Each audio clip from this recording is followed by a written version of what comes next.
Hozirgi kunda soch ektirayotgan insonlarning ko'pchiligida aynan shu holat 5-6 yildan keyin uchrash ehtimoli juda ham katta. Tibbiy ma'lumot berib o'tmoqchimanki, o'sha bemorlar ham bilishi kerak bu narsani. Juda ko'p bu joylarga ekib yuboriladigan bo'lsa, 10 yildan keyin orqa sohada donor sochlar qolmaydi. Vrachga ham nima qilinadi? Ko'pchilik vrachlar albatta ko'p soch eksa, ya'ni 2000 ta soch eksa, misol 6 million olsa, 4000 ta soch eksa 10 million pul oladi. Albatta shifokorga ham ko'proq pul olgani yaxshiroq. Aytaylik, boshi kattaroq odamga soch ko'proq, boshi kichkinaroq odamga kamroq ekish mumkin. Chunki donor soha soch olindi, bu qaytib chiqmaydi.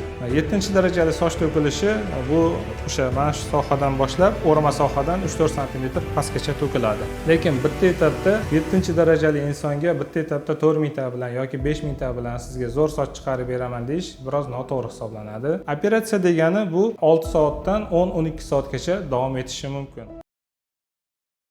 Hozirgi kunda soch ektirayotgan insonlarning ko'pchiligida aynan shu holat 5-6 yildan keyin uchrash ehtimoli juda ham katta. Hozirgi kunda soch ekilayotgan insonlarda ko'rinmas muammolardan bittasi aynan shu va shu haqda to'liq gapirib o'tib ketaman. Soch ekishda o'zi yoshni hisobga olgan holatda va soch to'kilish darajasini hisobga olgan holatda ekish kerak bo'ladi. Ya'niki 18 yosh bilan 40 yosh, 45 yoshli odamga soch ekishda aynan qanaqa ekish kerak, donor sohani qayerdan olish kerak va qancha soch ketadi. Donor sohasini olsa, donor o'sha orqa sohasi ochilib qolmaydimi degan ma'noda, misol 18 yoshli bemorga u 10 yil, 20 yilni ham hisobga olgan holatda rejalashtirib bajarish kerak bo'ladi. 18-20 yoshli insonlarda hozir tepakallik o'sha erta uchramoqda. Bu holatda, ya'ni 2-3-darajadan keyin soch ekishni tavsiya qilamiz. Soch ekishni tavsiya qilamiz. Juda ko'pchilik insonlar aynan soch ektirmoqchi bo'lgan o'sha yoshlar xohlaydiki, oldi sohamga juda ham qalin, ya'ni 3000 ta, 4000 ta, kerak bo'lsa 5000 ta soch ekib bering deyshadi. Albatta bu holatda ikki xil narsa bor. O'sha bemorning xohishi inobatga olinadi va shifokorning o'sha bemorga bergan tavsiyasi. Tibbiy ma'lumot berib o'tmoqchimanki, o'sha bemorlar ham bilishi kerak bu narsani. Juda ko'p bu joylarga ekib yuboriladigan bo'lsa, 10 yildan keyin orqa sohada donor sochlar qolmaydi va tepa soha sekin-sekin ochilib boraveradi. Va bu holatda nima bo'ladi? Oldi sohada ekilgan sochlar qoladi, orqaga qarab sochlar to'kilgandan keyin tepa sohalar ochilib qoladi. Agar donor sohada soch qolmagan bo'lsa, keyinchalik oldi sohani o'zida soch qoladi. Bu sohalar esa xuddiki g'alati bo'lib qoladi, cho'lka deyiladi. Cho'lkaga o'xshab shu yerda o'zida soch qolishi mumkin. Vrachga ham nima qilinadi? Ko'pchilik vrachlar albatta ko'p soch eksa, ya'ni 2000 ta soch eksa, misol 6 million olsa, 4000 ta soch eksa 10 million pul oladi. Albatta shifokorga ham ko'proq pul olgani yaxshiroq. Bu albatta nisbatan ayrim vrachlar yoki hamshiralar mana shunday hisobga olgan holatda aytib ketmoqdaman. Bu hammaga ham taalluqli emas, lekin hozirgi kunda albatta shunday holatlar ko'p uchramoqda. Bermoqchi bo'lgan tavsiyam mana shunday holatlardan cheklaning, mana shunday xatolarga yo'l qo'ymang degan maqsadda aytib o'tib ketmoqdaman. 2-darajali soch to'kildi, sizda aytaylik, ikkala chekka ochilishni boshladi. Bu holatda aytaylik 1,5 ming ta, 2000 ta soch ekish mumkin bo'ladi. Albatta bunda boshni kattaligi, soch to'kilgan soha va soch to'kilmoqchi bo'lgan sohalarni hisobga olgan holatda o'sha bemorga soch nechta graft ekilish kerakligi hisoblab o'tiladi. Aytaylik, boshi kattaroq odamga soch ko'proq, boshi kichkinaroq odamga kamroq ekish mumkin. Albatta bosh kattaroq odamda donor soha ham nisbatan ko'proq bo'ladi, bosh kichkinaroq insonda donor soha ham kamroq bo'ladi. Bitta donor sohadan bitta insondan o'rtacha 5000 tadan 7000 tagacha soch olish mumkin. Bu degani sizga hozirgi vaqtda 18 yoshingizda ikkala chekkaga 3000 graft yo 4000 graft yo 5000 graft soch ko'chirib o'tkazib qo'yildi. Keyinchalik donor soha sizdan umuman chiqmaydi va kelajakda katta ehtimol bilan sizda o'sha 40 yosh, 50 yoshda bo'lganingizda juda ham xunuk manzara yuzaga keladi. Oldingi sohangiz qurpayib qoladi, orqa sohalar ochilgan holatda qolib ketadi. Albatta, vrachga borganingizda shuni hisobga olish kerakki, hozir rasmni ham qo'yib ketamiz shu joyga. Nechinchi darajada nechta soch eksa yaxshi. Aynan shuni ham berib ketiladiki, maqsad hamma sochni bu yoqqa ekib yuborilmasin, kelajakka ham rezerv qolsin. Chunki donor soha soch olindi, bu qaytib chiqmaydi. Yoshi katta insonlarda endi qanday bajarish kerak bo'ladi? Aytaylik, 40 yosh, 45 yosh insonlarda to'kilmoqchi bo'lgan sochlar to'kilib, deyarli ochiladigan sohalar aniq bo'ladi. Aytaylik, 40 yosh, 45 yoshli insonda faqat shu ikkala chekkasi ochilsa, u odamlarga qo'rqmasdan nechta bo'lsa ham nisbatan eksa bo'ladi. Sababi bu orqaga qarab to'kilib ketishi bu yoshda stabilniy bo'ladi, soch to'kilmaydi hisob. Lekin baribir nisbatan 60 yoshgacha soch to'kilishini hisobga olgan holatda rezerv qo'yib ketish kerak bo'ladi. Yoki bo'lmasa 40-45 yoshli insonlarda 7-darajagacha soch to'kilib ketadi. 7-darajali soch to'kilishi bu o'sha mana shu sohadan boshlab o'rma sohadan 3-4 sm pastgacha to'kiladi. Albatta bunaqa holatda donor sohani yetishmovchiligi kuzatiladi. Bemorga qanday qilib oldingi liniyani chiqarish, oldingi liniya qancha past bo'lsa, donor sohadan olingan soch pastga qarab ketib qoladi, tepa sohaga soch yetmay qoladi. Bunda ham xuddiki cho'lkaga o'xshab soch qoladi, tepa sohada umuman soch qolmaydi. Bunda ham juda ham xunuk qoladi. Shuning uchun donor soha kerak bo'lsa soqol, badandagi tuklar hammasini hisobga olgan holatda muolajani rejalashtirish kerakki, bemorga ekilgandan keyin 1 yildan keyin juda ham xunuk bo'lib qolmasin, chiroyli bo'lsin degan maqsadda soch ko'chirib o'tkazish kerak bo'ladi. Albatta, hozirgi kunda ko'pchilik so'raydigan savol, bitta etapda yaxshilab ekib bering deyiladi. Aynan 6 yo 7 etapda bittada soch ko'chirib, chiroyli qilib chiqarish qiyin. Ko'pchilik insonlarga rasm yuboradi yoki bo'lmasa o'zlari kelganda tushuntirib o'tamiz. Lekin ko'pchilik insonlar vaqt va pulni hisobga olishadi-da, bitta etapda yaxshi bo'lsin degan ma'noda aytishadiki, bu narsa ozgina noto'g'ri narsa. Albatta, donor soha juda ham zo'r bo'lsa, ideal bo'lsa, nisbatan bitta etapda yaxshi qilsa bo'ladi. Lekin 2 etapda juda ham yaxshi, bemorni o'ziga yoqadigan sochni chiqarsa bo'ladi, soch prichoskasini chiqarsa bo'ladi. Lekin bitta etapda 7-darajali insonga bitta etapda 4000 ta bilan yoki 5000 ta bilan sizga zo'r soch chiqarib beraman deyish biroz noto'g'ri hisoblanadi.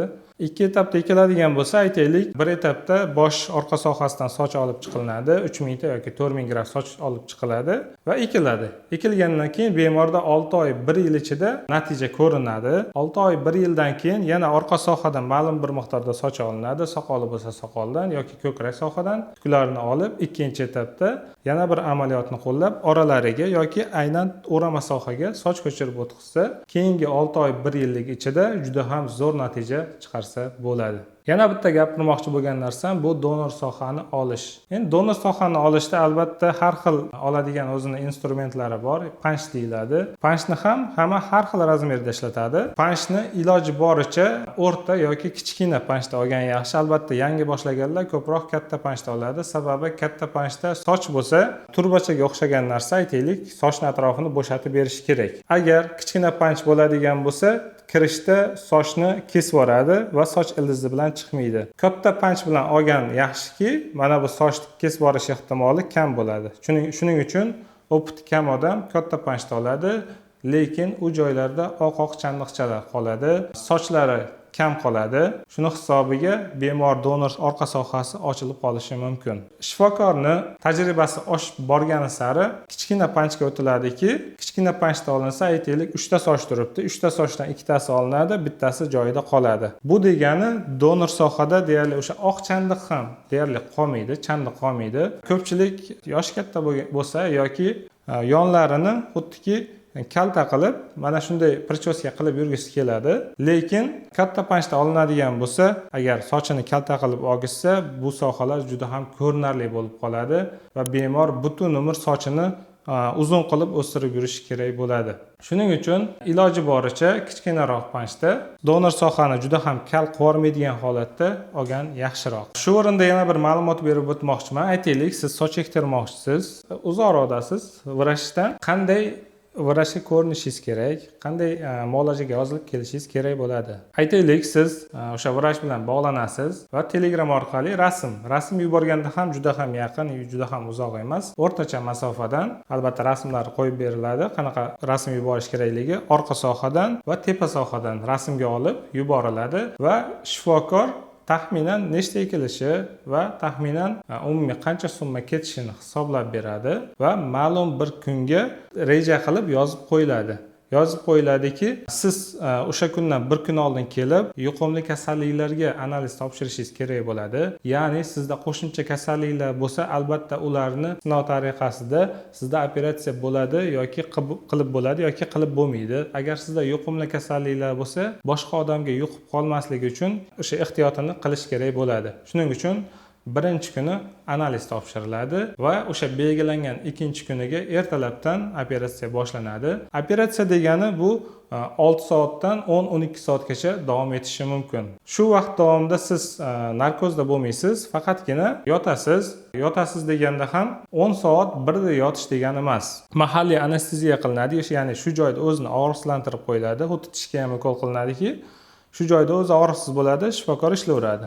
Bizda ham xuddi shunaqa. Aynan shu joyni o'zi og'riqsizlantirib qo'yiladi. O'ngga, chapga, yonga yoki tepaga, pastga shunaqa qilib aylanib bemalol yotsa bo'ladi. Ya'niki birda yotsa aynan qo'li uvushib qolishi mumkin, oyog'i uvushib qolishi mumkin. Bunday holatlar bo'lmaydi. Orada 5 minut, 10 minut tanaffuslar, hojatga chiqmoqchi bo'lsa hojatga yoki obed payti obed qilinadi. Shundan keyin muolaja davom etaveradi. Kechki paytga kelib muolaja tugaydi va bosh perevazka holatda bemorga javob beriladi.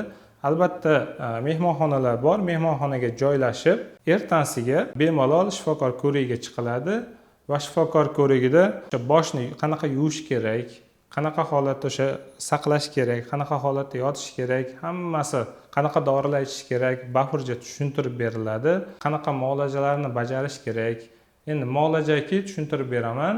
Ya'ni soch ektirdim, soch ektirgandan keyin men doim muolajami yo doim qatnab yuramanmi degan qo'rquv ham bo'ladi ko'pchilikda. Albatta muolajadan keyin plazma terapiya, PRP terapiya deyiladi. Aynan shu muolajani olgan yaxshi. Xuddiki ko'chatni egasiz, unga o'g'it solib turishdek gap.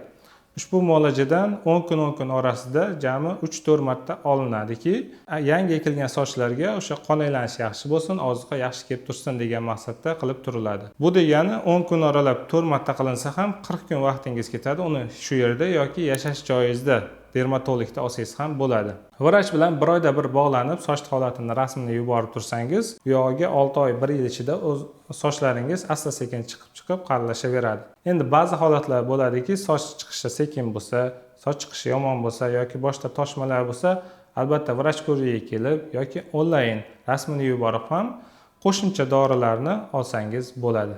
Siz ham soch ektirmoqchi bo'lsangiz, albatta yuqorida aytib o'tganlarimni hisobga olgan holatda soch ektirishni reja qilsangiz bo'ladi. Soch bo'yicha muammolar bo'lsa, albatta quyidagi raqamlarga murojaat qilishingiz mumkin. Albatta yordam beramiz. Video foydali bo'lgan bo'lsa, like bosing va yaqinlarga yuborib qo'ying.